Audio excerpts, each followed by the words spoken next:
깨진 유리창의 법칙이라는 말을 들어보셨나요? 1969년 스탠퍼드 대학의 심리학자 필립 짐바도르가 아주 재미난 실험을 하였답니다. 비슷한 조건의 자동차 두 대를 시간이 허술한 골목에다가 일주일 동안 버려두면서 한 대는 본네트만 열어놓고 다른 한 대는 본네트를 열어놓고 창문을 조금 깨뜨려 놓았답니다. 그런데 본네트만 열어놓은 자동차는 일주일간 그대로 있었는데 유리창을 조금 깨뜨려 놓은 자동차는 10분이 지나자 배터리가 사라졌습니다. 그리고 타이어가 하나씩 사라지더니 낙서를 하기 시작하고 파손을 하고 일주일 후에는 완전히 고철덩어리가 됩니다. 이것을 깨진 유리창의 법칙이라고 합니다. 가게의 주인이 깨진 유리창 같은 사소한 피해를 방치해두면 그 유리창 때문에 범죄가 이루어지고 확산된다는 이론입니다. 그런데 1980년대 당시 뉴욕의 지하철을 절대 타지 말라 할 정도로 뉴욕 지하철은 치안이 불안했답니다. 미국의 범죄 심리학자 제임스 윌슨과 조지 켈린이 1982년 뉴욕 지하철의 흉악 범죄를 줄이기 위해서 대책으로 낙서를 철저히 지우라고 제안을 했답니다. 낙서 방치는 깨진 유리창의 법칙에 해당한다고 보았기 때문입니다. 당시 뉴욕의 교통부장이었던 데이비드 거니 깨진 유리창의 법칙을 받아들이고 뉴욕 지하철의 낙서 지우기 운동을 대대적으로 벌였답니다. 교통부의 여러 직원들은 범죄 단속을 먼저 해야지 무슨 낙서 지우기냐 하고 반발했답니다. 지하철이 얼마나 더러웠던지 낙서 지우기를 시작한 지 5년 1989년에야 완료되었습니다.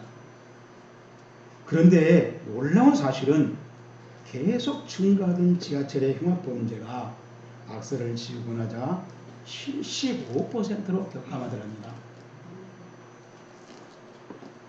한국에서도 2012년 10월 노숙자들이 줄비한 서울역에 국화꽃 화분을 조성하다 놨더니 서울역이 깨끗하게 변화되더랍니다. 오늘 설교 본문도 범죄한 일이 드러나거든 신령한 너희는 온유한 심령으로 그러한 사람들을 바로잡고 너 자신을 살펴보라 라고 말하고 있습니다. 자, 여기서 바로잡는다 라고 하는 말씀이 카타르티저라고 하는 말인데 이 카타르티저라고 하는 헬라어는 완벽하게 결합한답니다. 아주 망가진 것을 다시 회복시켰는데 원상 회복시켰는데 혼잡할 데가 없다는 거죠. 그래서 영어 성경은 리스토어라고 번역했습니다. 그런데 앰플리파이드 바이블에 보면은 right and restore and reinstate. 그러니까 이렇게 다 결합을 해서 원상 본질을 회복시켰는데 그것이 올바르다는 겁니다. 에베소 4장 12절에 이는 성도를 온전하게 하며 바로 이 온전하게 하는 말이 카타르티스몬 명사로 말했어요. 카타르티저라는 동사를 그러니까 완벽하게 조종을 해놨다는 것입니다. 그래서 봉사일을 하게 하고 그리스도의 몸을 세우려 한다 하고 바울이 우리를 여기 가르쳐 줍니다. 그 외에 누구라도 병들어 신음할 때 그 병에서 회복되도록 도와주고 그래서 활동을 계속 하게 하고 그래서 신앙의 보람을 느끼게 하라는 것입니다. 그렇게 하려면 신령한 너희가 필요하다. 복수입니다. 옆에 있는 분과 인사합시다. 당신은 신령해 보입니다.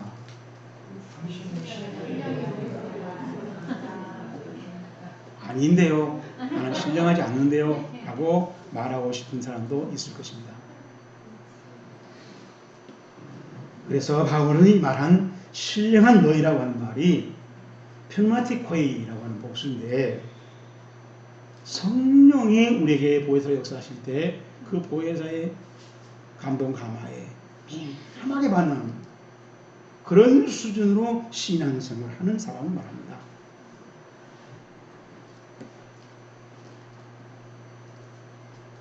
어떤 특별한 은사를 가진 갈라디아 교회의 교인들이 아닙니다. 목사 장로를 지칭하는 특별 직분을 두고 한 말도 아닙니다.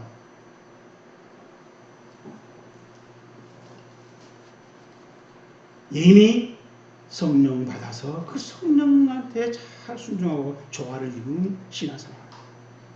우리 5장 16절에서 이렇게 말했죠. 내가 이르노니 너희는 성령을 따라 행하라. 그리하면 육체의 욕심을 이루지 아니하리라.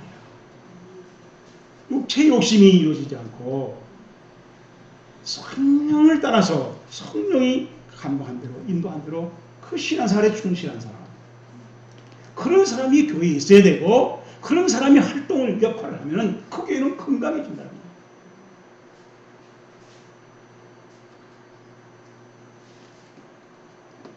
성령으로 살아가는 삶에 대해서 자주 말하지만 우리 한국 교회가 이해하고 있는 바는 대체로 방언과 신유은사에 국한시켰습니다. 그런데 성경이 보여주고 있는 성령으로 살아가는 사람은 그토록 좁지 않습니다. 훨씬 다양하고 인격적이고 놀라울 정도로, 부러울 정도로 성령은 여러 가지를 우리에게 보여주고 있다. 세례를 받으면 죄 짓지 않아야지 라고 생각하는 교인도 흔합니다. 그런데 그러한 강박관념이 하나님의 자녀 삶을 위축시키고 하나님의 은혜 가운데 살아가는 자유로운 삶을 해방시킨다는 것입니다. 그래서 결국 작정을 해야 되고, 그리고 뭘 꼭 앞에서 광고를 해줘야 하고, 그런 필용적인 신앙생활로 현질하고 만다는 것입니다. 그래서 세례받은 교인들도 실수할 수 있습니다. 잘못할 수 있습니다. 반복할 수밖에 없습니다. 인간이기 때문입니다. 하나님이 그렇게 창조해놓고 예수 믿으라는 거예요. 사도 바울은 갈라디아 교인들에게 인간이 실현할 수밖에 없는 이상주의를 강요하지 않습니다. 인간의 현실 그대로 인정하고 받아들였습니다. 이것은 본문 1절이 입증해 줍니다. 형제들아, 사람이 만일 무슨 범죄한 일이 드러나거든 시작 신령한 너희는 온유한 심령으로 그러한 자를 바로잡고,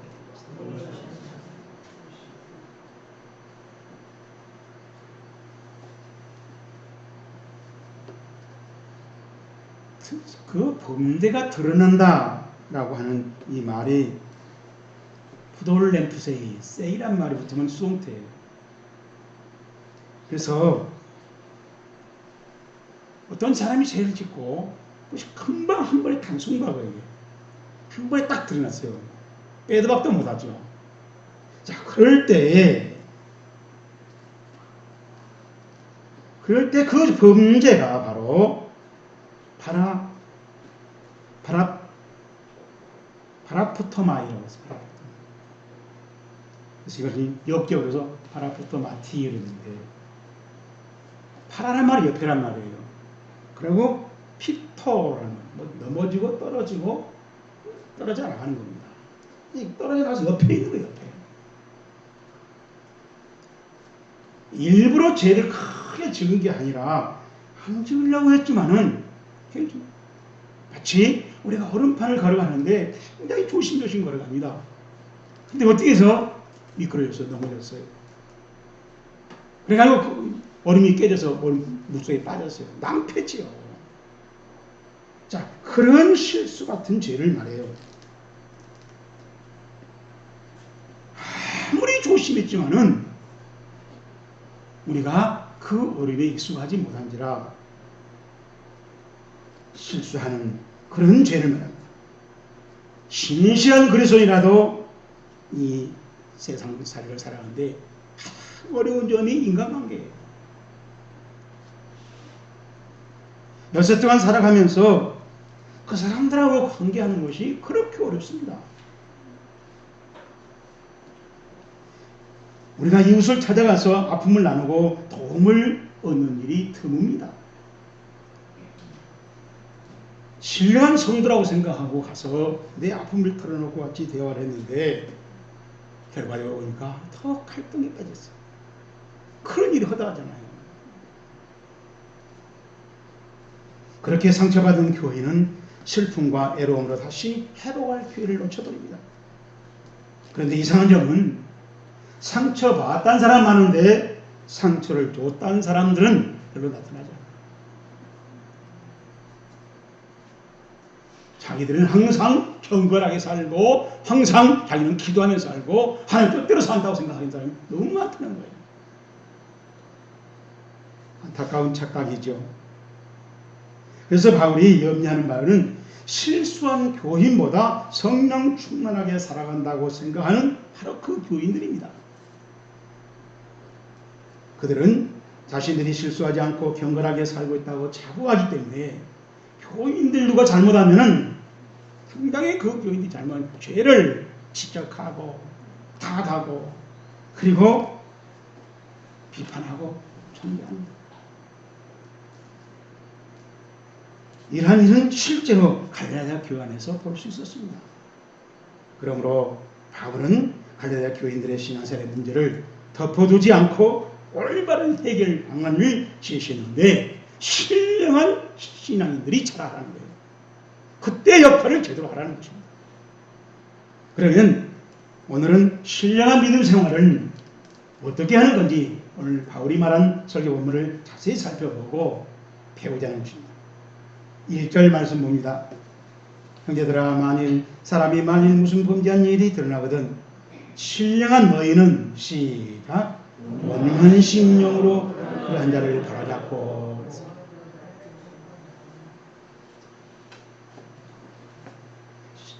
우리가 신령한 신앙생활을 하려면 온유한 심령을 갖춰야 된다는 것입니다. 바울이 말한 대로 그대로 읽어드리면요. 엔 풀마티 브라우테토스 그러니까 인한 말 안 해서 안 해. 영어로 인. 영어 성경은 인스피릿 오브 젠틀네스 아주 온화한 그 심령 안에서 지켜가면 그렇습니다. 하나님 앞에서 자기 자신의 무능함과 무지함과 부족함을 시인하는 겁니다. 그리고 전적으로 그래서 하나님의 뜻을 따르는 마음의 자세를 가지고 겸손하게 대하는 겁니다. 그래서 이 온유라고 하는 말은 갈라디아서 5장 23절에 나왔잖아요. 성령의 9가지 지정한 열매 중에 하나. 범죄한 자를 인간적이고 여론적인 판단으로 노여움으로 지적하는 게 아니라 겸손하게 하나님의 사랑으로 돌보고 그 사람이 바로 믿음의 길로 다시 들어서서 걸어갈 수 있도록 응원해 주는 겁니다. 이런 게 온유라고 하는 한자는 따뜻한 온자예요. 유는 부드럽다는 얘기입니다. 그런데 범죄자는 바로 잡는 것은 무척 어렵습니다. 사람은 해당한 잘못을 시인하지 않으려고 하는 버릇이 있어요. 그러니 우리가 범죄한 사람에게 온유한 마음으로 대하려면 굉장한 인내가 필요합니다. 나는 그런 범죄를 하지 않았으니 또 앞으로도 하지 않을 것이라고 착각하면서 범죄자에게 범죄를 지적하기 때문에 대화가 안 되고 성과도 없고 서로 나중에는 분열하고 만나는 거죠.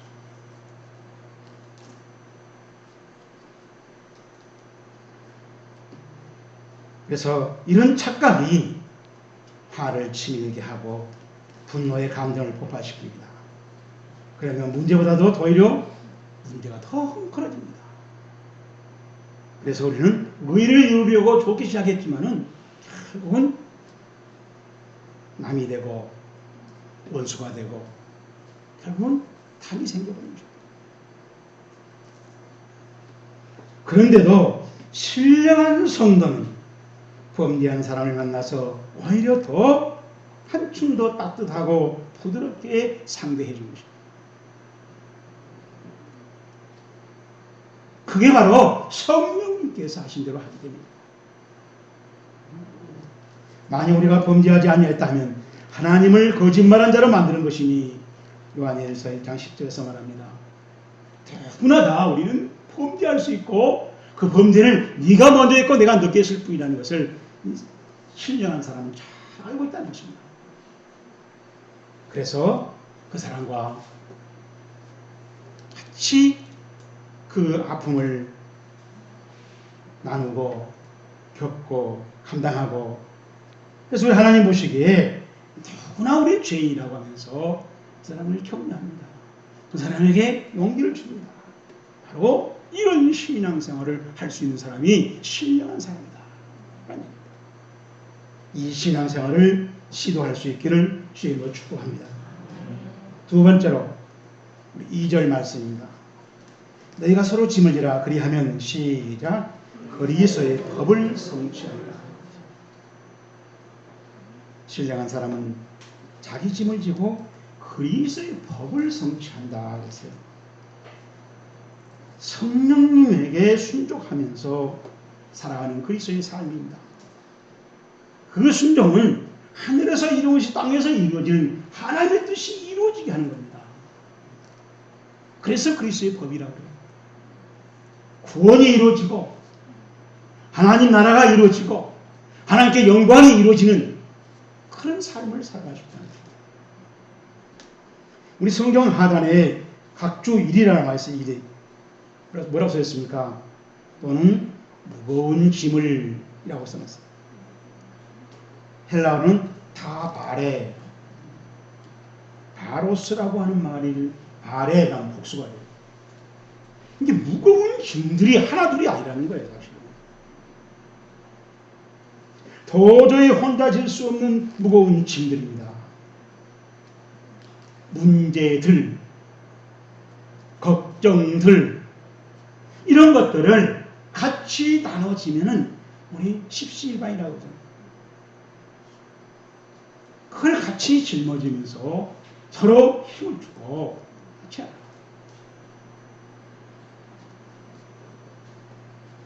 교우들은 혼자 질 수 없는 무거운 짐들을 만납니다. 저기 피아노가 있습니다. 교회의 관심을 가지고 정말 예수의 몸된 교회를 생각하면서 기도한 사람들이 저걸 알게 됐어요. 보니까 보이는 거예요. 그래서 그 사람들이 힘을 합쳐서 피아노를 바꿉니다. 그럴 때 바로 그런 식으로 모든 일을 처리하는 것을 그리스도의 법이 이루어지는 것이다. 이루어진다. 라고 바울은 가르칩니다.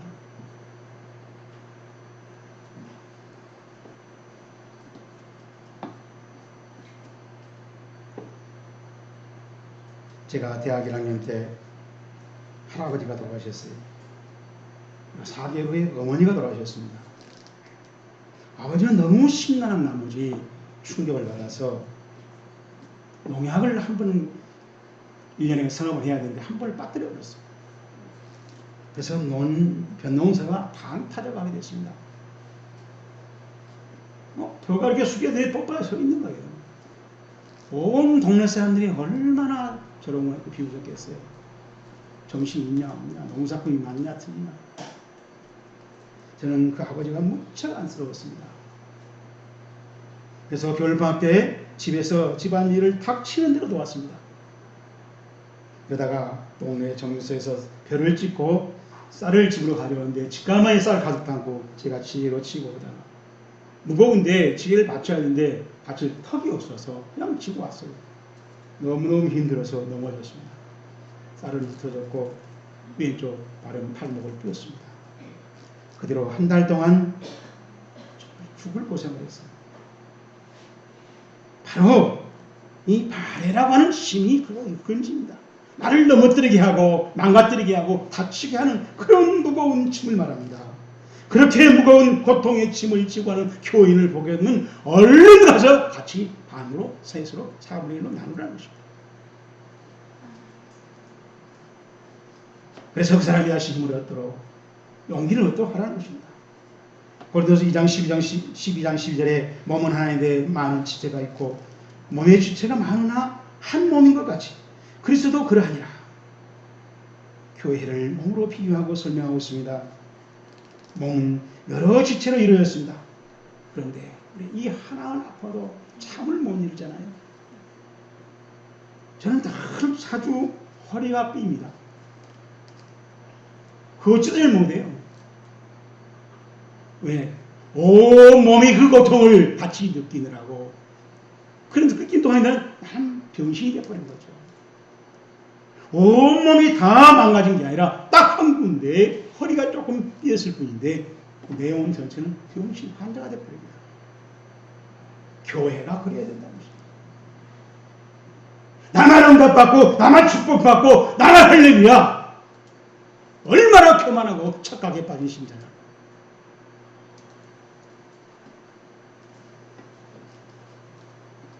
한 교인이 무거운 짐에 시달리면 다른 교우들이 달려들라는 것입니다. 그 교우가 무거운 짐에서 하루빨리 벗어나서 회복되게 하는 것입니다. 이것이 음부의 권세가 이기지 못하는 예수님이 구상했던 예수님의 교회라는 것입니다. 그 교회를 이루어가자는 것입니다. 우리도 순종할 수 있기를 축복합니다.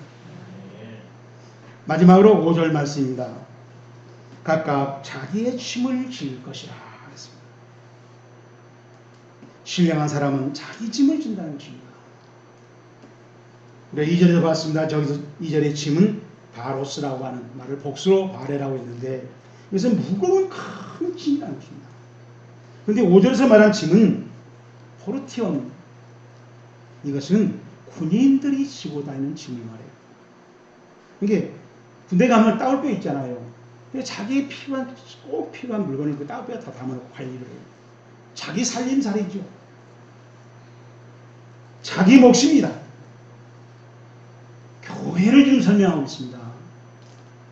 최소한도 교인들은 자기 따올뼈 안에 살림살이를 관리할 수 있어야 돼요.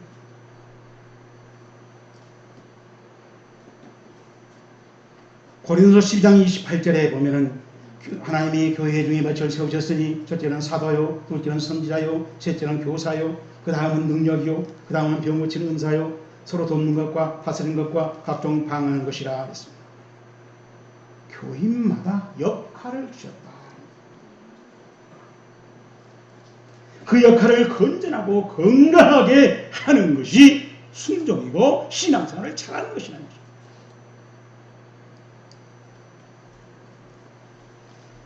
바로 그 역할이 각각 자기 짐이라는 것입니다. 교회는 목사의 짐이 있고 장로의 짐도 있고 권사 집사님의 짐도 있습니다. 목도 있습니다.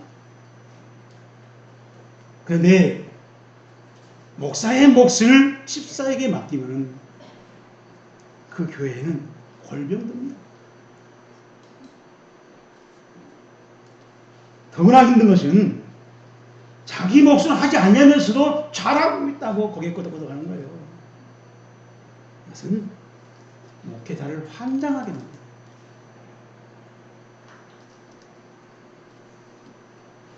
그래서 생긴 말입니다. 무림한 남편이다.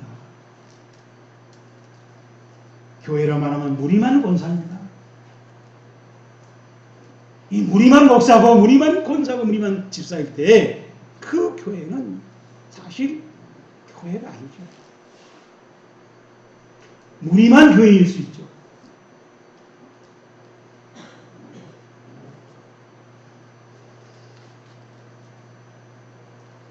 자신의 직분의 사명을 어느 정도 감당하고 있는지 점검해보자는 것입니다. 맞습니다. 다시 목사님에게 부끄러울 때가 있습니다. 그토록고도 목사냐 라는 말을 들을 때입니다. 저는 그 고귀한 직분 때문에 조롱당하는 뒤에서 숙덕이는 말을 여러 번 들어봤습니다. 그리고 그 사람을 나 자신도 바꿔보게 됐습니다. 지금은 저분이 이렇게 조롱당하고 있지만 제가 그럴 수도 있다. 오늘 주보에 제가 목사를 위해서 기도합시다 했는데 제가 총대를 안 가겠다고 자진 사퇴했더니 저를 고발을 했어요. 이해가 됩니까? 내용 증명을 보내서 고발했어요. 내가 그걸 해명을 해야 돼요. 여러분, 이게 기독교 사회고 성직자 사회고 목사 사회입니까? 그래서 오늘 예배 끝나고 와서 노회장 만나고 오는 거예요. 기가 막히잖아요, 여러분들.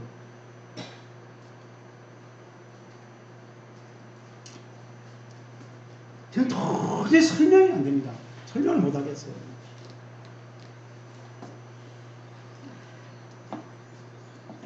여러분, 100-1이 답이 얼마라고 생각합니까? 금방 99라고 생각하겠죠. 그런데 중국 정부는 최근에 세무감사를 대대로 올리면서 100-1은 0이라고 슬로건을 내버렸습니다. 이 구호의 의미가 뭐겠습니까? 100건 잘하다가 한 건 걸리면은 나머지 다 무효다. 아무리 내가 매번 잘해왔다 하더라도 한 번 실수하면 단 한 번이 너의 모든 충성은 무효다.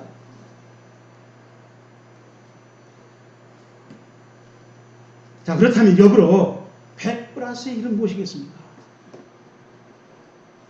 101이 정답이 아니라 200이 될 수도 있고 300이 될 수도 있고 1000이 될 수도 있다는 거예요. 이것이 바로 우리 신앙생에서 교회에서 통하는 신앙의 원리라는 것입니다. 그래서 하나를 보면 열을 안다 라는 우리나라 속담이 생긴 것입니다. 여러분, 그 속담의 주인공이 되기를, 그리고 좋은 뜻으로 해당되기를 축복합니다. 설교 결론입니다. 갈라디아서 5장 25절에 우리가 성령으로 살면 또한 성령으로 행할지니, 뉴 킹제임스 성경에 보니까 We live in the Spirit, 우리가 성령 안에서 살아간다면 Let us also working in the Spirit, 성령 안에서 또한 우리가 함께 걸어갑시다. 이렇게 번역을 했어요. 그런데 NIV 성경에 보니까 We live by the, 성령에 의해서 우리가 걸어간다면 Let us keep in step with the Spirit, 성령님과 함께 한 걸음 한 걸음 보조를 맞춰서 걸어가는 것을 유지합시다. 그걸 지킵시다. 라고 번역을 했어요. 성령님과 동행하자는 것입니다. 성령님과 보조를 맞추자는 것입니다. 그렇게 되면 성령의 열매가 저절로 맺고 그 열매로 우리는 박수 안 쳐도 하나님이 영광을 잔뜩 받으신다는 거예요. 이 신앙생활에 정통할 수 있기를 주의 이름으로 축복합니다.